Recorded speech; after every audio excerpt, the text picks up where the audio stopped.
It was war again, and Liverpool became the gateway to the western approaches. The Merseyside coast was a key target during the Second World War due to its large port.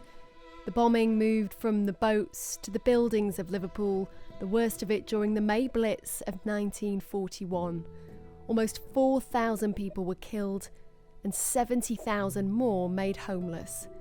Somehow, what was left of those homes made it here, forming a huge road of rubble along the Crosby coastline.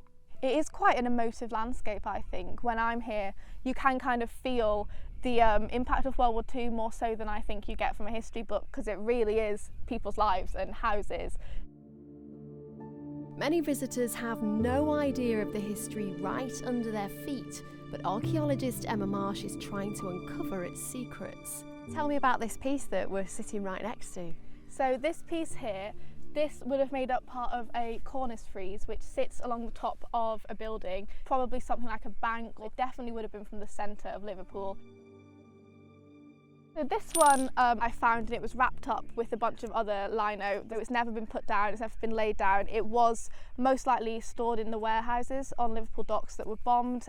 Emma's documented dozens of items and set up a project called Archaeo Beach. She's traced a gravestone to a local church and identified key areas as she tries to rebuild pre-war Liverpool. It's not the most well documented site. As you would have seen coming in, there is no signage here telling you what all this stuff is. So I really think it's important that it is documented. You get a feeling of as it would have been during the Blitz, like waking up and coming out to like streets of rubble. You can get that feeling when you're here. She matches her finds against documents and photos in the hunt for clues.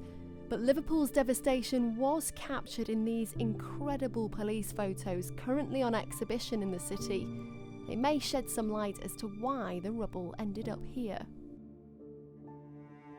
They're taken on the spot at the time. And one of the main things that you'll notice looking at those photos is those collapsed houses, all of the damage that's been done. You can no longer see the streets.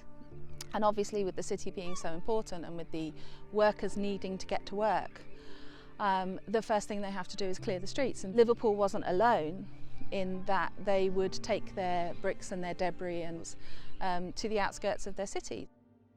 It's a huge war memorial. Is it quite fitting that it stays here as a bit of a reminder, do you think? Oh, that's a question, isn't it?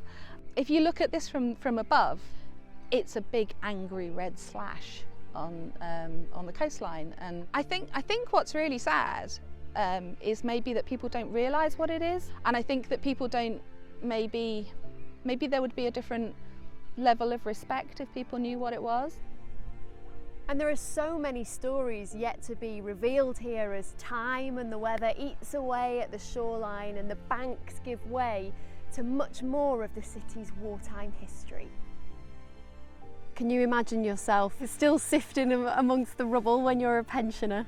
Definitely. If it's still here, I bet I'll still be coming. But it's so close to people's lives, these artefacts. I really feel that connection to like the lives of the past. Each bit of rubble here represents a home, a workplace or a business, and with it a life completely changed by war. Sarah Rogers, ITV News in Crosby.